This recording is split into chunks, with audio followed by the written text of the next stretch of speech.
Today I'm going to share with you a piece of advice that, if not followed, renders all other health practices useless. I have a friend who works as a psychological counselor in a hospital. He believes that all illnesses in the world stem from the immune system losing a battle.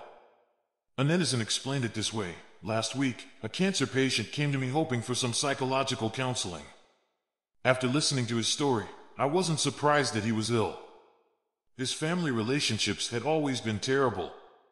When a person endures torment within a family for a long time, depression and pain settle into the body. Your brain may temporarily forget, but your body remembers. Emotions are health killers. When we experience various emotions, the first target is our immune system. Over 70% of people will digest their emotions by attacking their own organs. This is one of the main reasons for the onset of illnesses. Different emotions attack different organs. The ancient wisdom of Chinese medicine states that the kidneys govern fear, the liver harbors anger, and the lungs hold sadness. An experiment was conducted where monkeys were suspended and periodically given electric shocks to keep them in a state of anxiety. Soon, the monkeys developed stomach ulcers. Scientists discovered that the occurrence of stomach diseases in monkeys was closely related to excessive excitation of the cerebral cortex or disturbances in the autonomic nervous system. The study also showed that emotions causing problems for the immune system are mainly anger, sadness, fear, depression, hostility, suspicion, and seasonal imbalances, such as frequent disputes and friction in the summer and increased depression in the winter. Many times, recurring negative emotions are the hidden hand behind the scenes. Don't let emotions dominate you. Have you noticed that modern people are increasingly prone to various illnesses? Is it because they don't pay attention to health maintenance? I don't think so.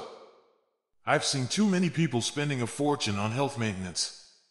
However, this idea simply treats the body as a machine, forgetting the unity of body and mind, or even body, mind, and spirit.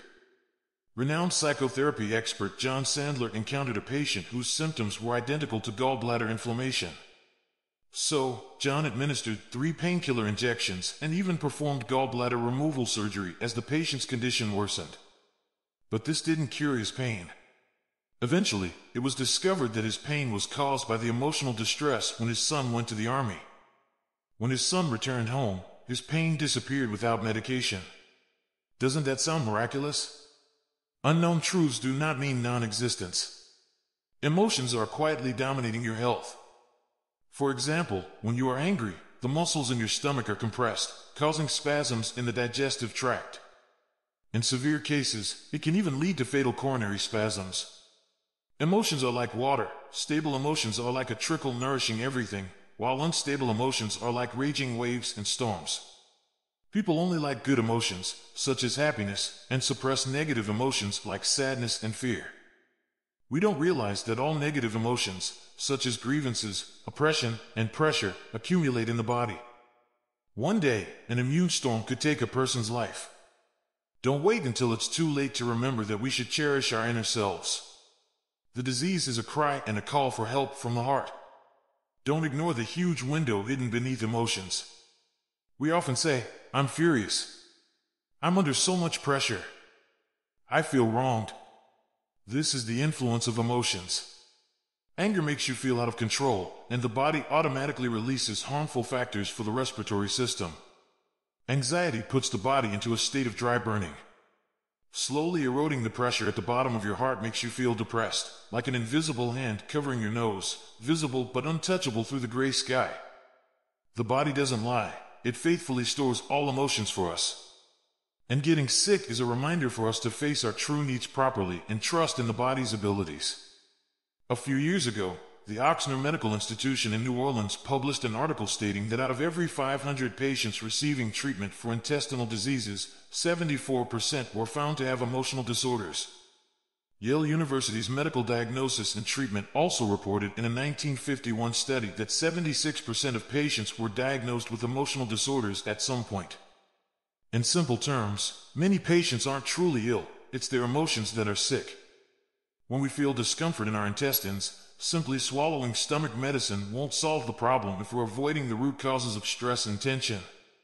Similarly, when various rashes erupt on our skin like small volcanoes, but we fail to acknowledge our anger. It's like saying, "I'm very angry. Please see my angry heart." Many diseases are caused by our own emotions. When our emotions are better managed, our health improves. The ancient saying, "The medicine for the heart disease is still the heart," seems to make sense now. Health isn't just about maintaining the body, it's about maintaining the heart. Best-selling author Yi Shinfeng once told a story in his book about a renowned university cardiology department head who suffered a heart attack. After experiencing the brink of death, he seriously contemplated his life. During his 3 months in the hospital, he summarized 2 rules for life: don't waste energy on trivial matters, and everything is a trivial matter. Many physical problems in life are emotional issues, which can be summarized as making trouble for oneself. Many worries arise from being obsessed with trivial matters and magnifying the unpleasantness in the subconscious. If you get angry over a trivial matter, fall into sadness over a misunderstanding, or doubt yourself due to criticism, it's of no benefit to yourself or others. If you're constantly troubled by emotions, a happy life becomes unattainable. Optimism is the best way to maintain health. A middle-aged female patient with a difficult-to-stop bleeding condition in her body remained optimistic and courageous throughout her hospitalization, despite the grim prognosis shown by various indicators. She kept telling herself, "I feel fine. I'll get better soon." Eventually, she recovered. Why can good emotions have such a significant impact? Good emotions can alleviate stress caused by bad emotions and stimulate the pituitary gland in the right way, leading to optimal hormonal balance. When hormonal balance is achieved, we feel full of energy. Therefore, loving oneself means not only living in the best house, eating the finest food, and being true to oneself, but also being more attentive to one's emotions than anyone else. You need to be more sensitive to the signals your body sends out and know when you're reaching a critical point of fatigue, when you need rest, when you're on the verge of illness, and when you need to manage your immune system.